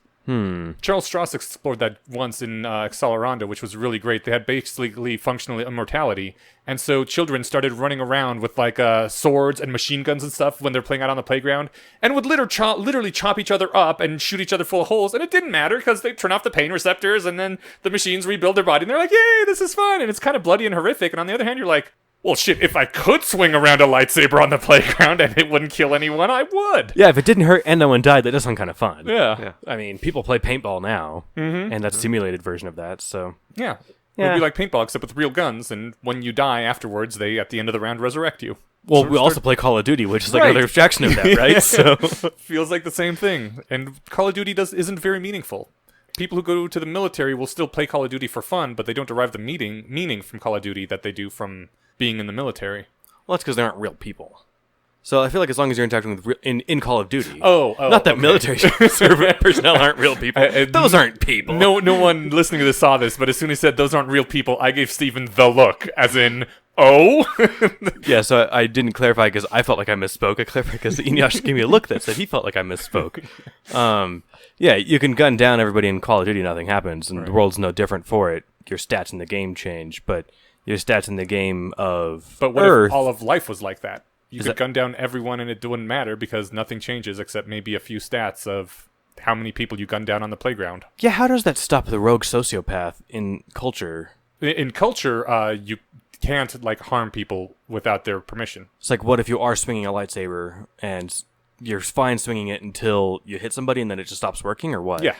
Is this whole world a simulation, or just... No. It's not a simulation. It's a physical world. Just the culture minds are that powerful. Damn. Okay. I don't know what to add to that. Okay. Zeke goes ahead and says, because he anticipated my objection here, saying, regarding meaning and service, people in the culture raise children and collaborate on projects, which may include celebrations, art, games, regular socialization. Think of the life of a 20 to 30-something-year-old offspring of a billionaire. What do? Do they weep in their bedroom about how meaningless life is now that they can hire a servant to do literally everything for them? Or do they party, socialize, work on projects, and self-improve?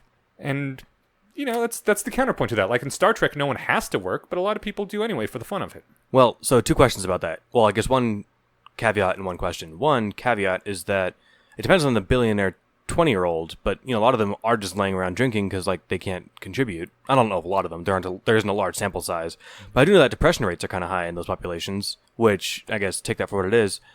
Zeke said that they collaborate on projects, they make games and art. Would that stuff not exist if people didn't build it? Because then you're still creating things of value that wouldn't exist otherwise, and that is an outlet to make you productive. Yeah, it would still exist. Okay, so speaking as a temporary billionaire, I have been unemployed for a number of months now, and I have a small amount of passive income, and I live extremely cheap, plus I got workers' unemployment insurance. What is it called? Unemployment. Unemployment. And I'm unemployment right now. So basically, I have the entire day free, and have had for several months now, to do whatever I want. And it's been pretty great. I finished my novel. I am now looking for an agent. I am working on short stories. I'm doing other things that I enjoy with my life. And quite honestly, I can see this going on forever.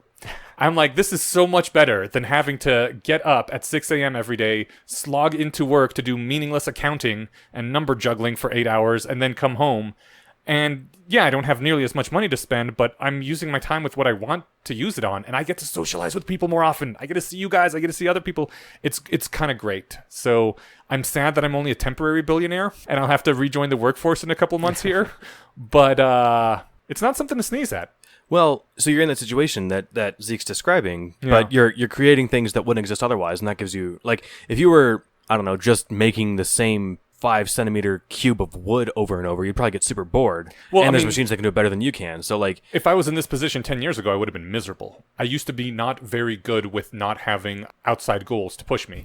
I was in that situation a few months ago, and I was miserable. Yeah, exactly. A lot of people who are unemployed are miserable because you need some kind of goals. And it's nice that I have found my own goals where I now have the podcast that I work on, and I have the novel that I'm writing and other things I'm pursuing. But it's hard to find that sort of self-directed goal. Matt, what about you? Yeah, I mean, I think people need something to struggle against, and most people can't generate their own thing to struggle against because it feels artificial. But something like a novel is perfect, actually, because from my perspective as someone who likes to write fiction, it sometimes feels like a story idea is exogenous to you, and it comes in, and you have to write it, and it puts demands on you. So that's a great example of something that does work as a self-motivating goal, I think, or potentially can. But yeah, I think just goals. I like the word struggle because of the connotations that like humans do define themselves by struggle to some degree. Or we find meaning in struggle.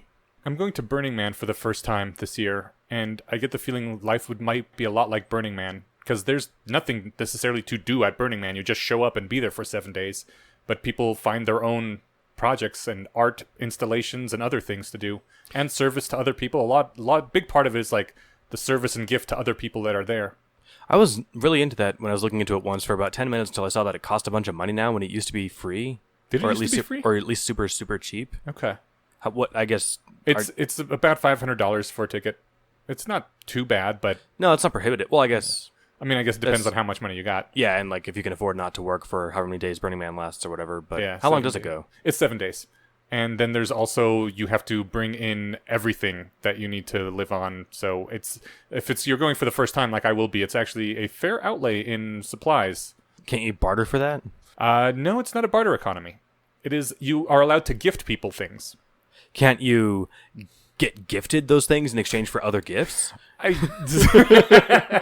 mean, I guess you could, but self-reliance is apparently a large tenet of the thing. Oh. So you're supposed to be fairly self-reliant when you come in. Oh, that's weird. I feel like if I was going to do a self-reliant week, I would just pack a big backpack and go into the mountains for a week. And then probably die because I'm not good at that, but I would practice with an overnight first, right? Yeah, well, I mean, you can do that too. It just Burning Man, where everyone is doing nothing except trying to survive and spend 7 days and do as much cool shit together as they can in that time. And as much LSD as they can in that time. Supposedly. Yeah. I probably will not, because I wouldn't want my first trip to be there. That sounds like it would be taxing. Yeah. You wouldn't know when you came down. Right, everything's still so weird. There's a glowing skeleton driving towards me. Yeah, I don't know. Culture, probably not as horrific as one thinks, but I can see a vast amount of ennui and meaninglessness in that society, and I don't think the majority of humans would get through their 20s. But you would do okay right now. Yeah. In my 20s, I would have killed myself. Well, the idea is maybe you get psychologically well-adjusted people, like better than me, better than you 10 years ago, to live in these, or that exist in this area, right? So, I don't know. Maybe I should read these books. I'm sure it's quite an undertaking. Sailor Vulcan says, you guys missed the obvious solution to the whole personal autonomy versus decision-making capability problem. Difficulty level of decisions should scale with intelligence. The transhuman gods wouldn't make all the easy non-god decisions because that would be boring for them. As long as people aren't dying or suffering terribly for their mistakes, the transhuman gods wouldn't need to intervene. Well, I feel like suffering terribly needs to be operationalized, right? Because if you don't get this vaccine, it won't kill you, but you could develop a cough that will inhibit your fitness for the rest of your life. Like, is that terribly enough to have the transhuman gods step in and be like, you're getting this vaccine? Or is it enough for them to like just solve the problem before it even reaches you, like by putting it in your food or something? I see what they're saying, but that also, I guess, part of the thing that we struggled with in that episode was how do we scale ourselves when we don't know what we're getting into? We had to be kind of just taking their word for it, right? Yeah. And unless they just didn't want to weigh in and they let people just experiment on it, I don't know. The more constraints you put on it, the harder it gets, but I don't know. What are your thoughts on autonomy versus decision making. I mean, I think the way the comment was posed, that I don't think that a godlike AI would become bored by small decisions, because I think that like the scope and depth and breadth of what it could do would just expand, and it could solve all the problems all the time. So I don't think that's necessarily the thing. But that being said, I mean, I think as long as the AI provides like some form of safety net where you can't make any decision that's going to hurt yourself beyond some level of utility loss, or however the AI wants to express that, then you can play whatever games you want. That's sort of where I'm at. Is like you should be allowed to wear like whatever color shirt you want. Like if you feel like I like red, but the AI is like, you know what, more people like blue, you should wear a blue shirt today because it'll make people like you more or something. That's a decision that maybe should be left up to you. But I don't really know where you draw the line between, like you said. Should you be allowed to walk through a Jewish community wearing a shirt with a swastika on it? Do I want the AI god stopping me? Or do I want, I don't know. That's the question. Yeah, so how much could you not just impact, like that might make you super happy, but it might bum out everyone else. Yeah. And there's more of them being bummed than you are being happy. So, I don't know. I guess what I was getting at though is that this is not that easily solvable problem, right? Right. There's something to that probably, but I don't think it's a solution, at least as formed right now. I think that was one of the things I really enjoyed about Metropolitan Man. It was at least flirting with that question. In fact, not just flirting. I think a large part of Superman's motivation was, I am the superhuman here. How do I decide what counts as terrible suffering, and how much do I interfere in people's lives? As opposed to letting them make their own decisions, but still stopping the most horrible consequences. And I think, honestly, Superman did a pretty decent job of it. Well, like Lois pointed out, though, he also landed at a good time. If he had landed there 150 years ago and there were slaves being exchanged at the harbor, would he have let them keep being enslaved? Right. Is Superman aware that there's current slavery on Earth? I feel like he did his best to not upset the metis of the existing population, right? So he didn't want to come in and immediately overthrow the world and be like, hey, here's a bunch of free energy and, super cheap space travel and that sort of thing. So, but I think maybe he was doing the right thing. He did try and assess the situation at length before he went in and started intervening. So maybe that does sort of tie into the idea of not, I guess his goal wouldn't have been in enforcing legibility, but it would be in sprinting through Chesterton fences. So yeah, I think humans are easy enough to manipulate, probably, that the AI could just create some kind of like sporting contest that is a completely zero-sum game that we would all be obsessed with. And so we'd be protected from any actual harm to ourselves, but we'd feel the drama that we're prone to feeling just by having this. Our whole lives would revolve around sports. We'd either be playing sports or we'd be watching sports all the time. It sounds like you're just talking about status. Because status is somewhat zero-sum, and we are very obsessed with that. Yeah, status is definitely a big part of it. I mean, people love to be part of a team, too, even if they're not actually on that team. We live in Denver, so I think we all know Broncos fans. I feel like that at least the way I pictured your expression there of manipulating us by keeping us engaged in things that didn't actually hurt or harm us, really. Mm-hmm. I mean, that sounds like movies and video games. And it's like people are already kind of doing that. So, I mean, an AI is just going to build a better version of Diablo 4, and we're all going to play that because it's going to be super engaging. I mean, I was never that big into Diablo. I played it for like a month, but when I was part of the reason it got ruined is because somebody came in and spammed a bunch of like super strong weapons that made the game less fun. Yeah. But I was telling my girlfriend that, I think at the time that's playing it, like 5 people had died playing this game through like dehydration or whatever. And leaving aside the possibility that they decided to play Diablo knowing that they would die because they would rather play for another hour than go on living the rest of their life. Like the other interpretation of that is that they were just so engaged because the game's well calibrated to like reward you when you're getting bored and to keep you into it, and it totally does. And so she was watching, and she's like, how does this keep people that engaged when people died playing? I'm like, here, watch for 2 minutes and see what happens. And so like there's a brief fight with whatever mob monsters that you struggle a little bit in, and then there's ones that you struggle a lot and almost don't make it, and then you hit like a double XP shrine every 3 minutes or whatever. And so there's incentives every few seconds, well, not few seconds, whatever almost perfect amount of seconds to keep you super engaged. And that could be refined to the point where, yeah, it's way more fun to play this game than it is to do literally anything else. Oh, yeah. Have you ever played those damn phone freemium games? Yeah, a little bit. Yeah. I tend to also be super stingy, so those don't suck me in, but I do know people that have been sucked in. Yeah. So the same. I mean, yeah. I don't mind putting in the 5. I play Clash of Clans, but I've been playing like since launch. Yeah. So I haven't put in any. I think I put in money around the month that it launched because everyone at work was doing it. But it was $20 one time for the, I don't know, shameful amount of hours I put into this game, so I feel like I prorated that down pretty well. But yeah, that in fact I heard on the way here, I was listening to a podcast. I think Clash of Clans made $3 billion last year. Yeah. Damn. So yeah, just through the little microtransactions, hey, just for $1 you can get this cool little deal. Well, I guess what I was getting at is that people are getting dangerously close to optimizing that fun game, where I hope an AI would do it well, it's not even have to be maliciously, We're but all gonna live in Equestria Online. I mean, it doesn't sound like the worst outcome. Right. If it is as fun as it looked. So I think we linked to that before, right? That was Friendship is Optimal. Yeah. Preferably the AI makes the game actually fun and not just addictive. Yes. And I think it did. I can't remember. It's too many specifics. It was too long ago. In Equestria, yeah. And I read 2 different versions of that story, too. Wait, what? Yeah, there was one from the perspective of like a bunch of people, including the author of the game and like the one who coded the AI and stuff. Yeah. And there's one from the perspective of, I think, an individual player. Huh. Are they both by the same author? They were written stylistically similarly. I guess I'll have to make sure that they were in fact 2 different things. I could have sworn they were. I'll try and find that. Okay. All right.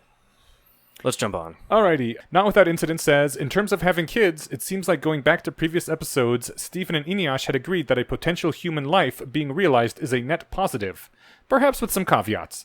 I was surprised that sort of reasoning wasn't discussed at all, with the focus being entirely on the motivations of the parent being good or bad. Yeah, I mean, all else being equal, I do feel like more people is better, because then you just get more happiness. And as long as you're not, making the world worse by doing it, which is sort of implicit or I guess explicit in all else being equal, then yeah. But I think there's something to be considered, like, if I had a kid, I feel like it would impact my happiness adversely. And so while the net positive gain between, me and 2 children, the 2 children's happiness might overcome my unhappiness, but I guess I don't feel an obligation to create as many people as possible as fast as I can, right? Otherwise, there's a lot of... I'd be spending my time very differently if I thought that was important. I spend a lot more time at the sperm bank, for one. Yeah, I think to the point about children making you less happy, I know everyone's not like me and everyone's not the same. I think children, to a large degree, rewire you such that, like, being with them and playing with them and so forth becomes, like, super concentrated joy juice compared to whatever else you were doing with your life before that. Like... For sure. And so that's one thing that is always salient to me in these conversations, where I'm like... I know there's like research that shows that people become less happy after their parents, and my comment on that is always like, I think there's some peak shaving going on, because when they're little and you're losing a lot of sleep and you can't really talk to them because they're a baby, your life is like worse seen from the outside, but also like that injection of joy into your brain when they like accidentally smile at you really kind of offsets a lot of that, and then they get bigger and then they're just fun. It's this probably sounds somewhat condescending, but like, it's almost impossible to convey like the change in like brain stuff that goes on before being a parent and being after being a parent. For sure. And actually we talked about that. We did have an episode on child rearing some time ago. And that was something that I was cognizant of, that like I would be reprogrammed in a way that like pushing my kid on the swing would be super rewarding, in a way that pushing any random kid on the swing now would be super boring, right? Or excuse me, not in that way. So my hesitancy, part of it is like I just don't feel like I could give a kid the life that it would deserve right now, but like I just also don't want to shake up who I am. But that's not like I'm not down on people who have kids. Yeah, sure. No, I get the Gandhi doesn't want to take the pill that makes him not Gandhi anymore type. Yeah. Well, in this context though, like the pill wouldn't make me less Gandhi. It would just make me a different person, different Gandhi. Yeah. So like I don't think I'd be a worse person. Although we had someone write in saying that they were, after we did that show, that they were a parent and yet it didn't drastically change them or anything. And then they went on to give examples of how it did. I was looking for that email actually. I'll find it really quick. You know what? We should probably save this for our parenting episode. Deal. Fair enough. Okay. Yeah. So Not Without Incident says, this is on the AlphaGo episode. A couple quick comments. While Master did use a single machine, that machine includes Google's NN Accelerator ASIC. I don't know what that is. Which is 50 times more powerful than a CPU. So it's a bit misleading to say that it runs on a machine that anyone else thinks of when they think of a computer.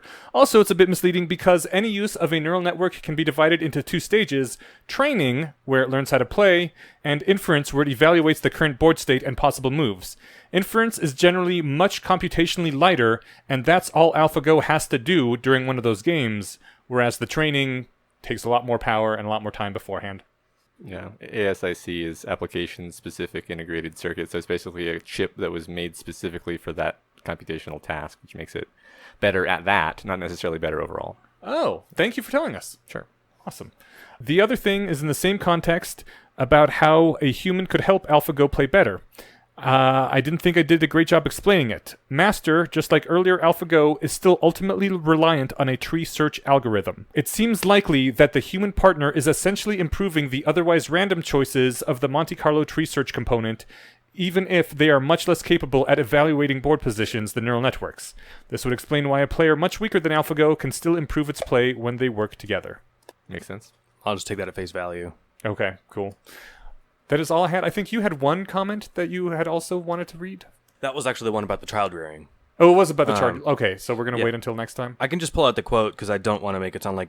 I'll give them a chance to respond to me saying that you said that they said it didn't rewire them that much, and then I said they gave examples of exactly how it did, and their quote was exactly... I'll say that I never felt like a real adult until I had a child, and I think that it was maybe that I felt nothing in my life really mattered up until that point. Once you have someone really important to you that is completely dependent on you, it adds a weight to your figurative soul, and that weight gives your previous life, or makes your previous life feel inconsequential. So that to me does make it sound like that changed their life, and like it rewired them considerably, right? All right. Like, I don't know if I'd want to be changed into a person that thought my entire life up until now had been pointless. Although, that's sort of what we were talking about with, upgrading better brains and minds, right? We would look back and be like, I can't believe I was satisfied living like that. Maybe that's what like being a parent is.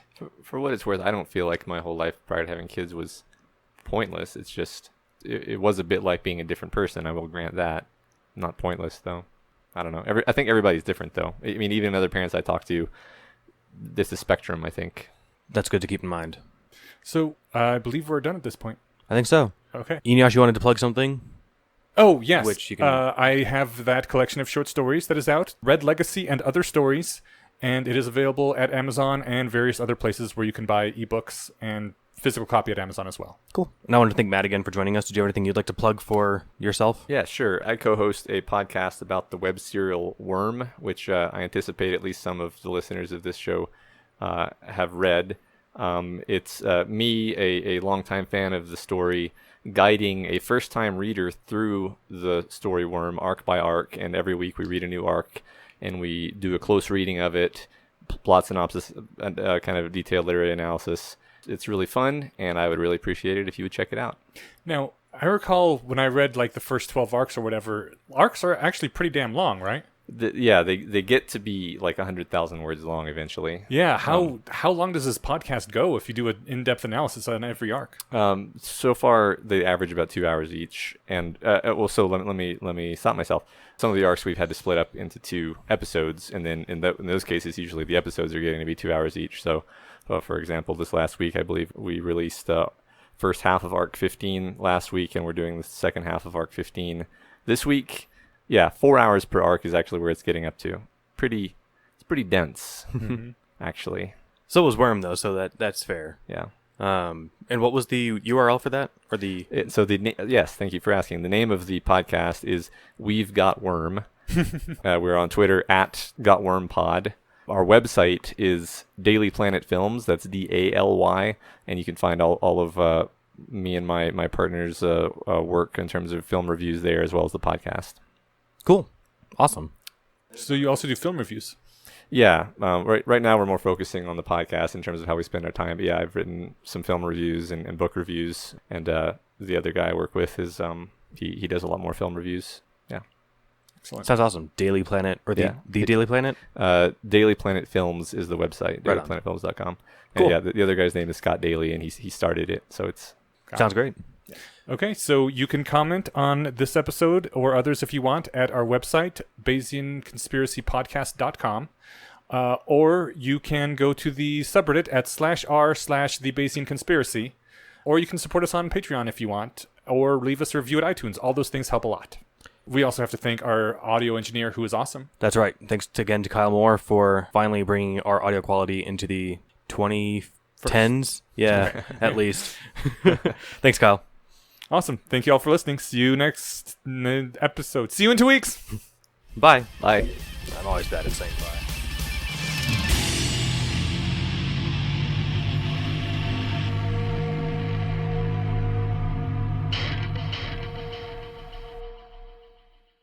I came into this feeling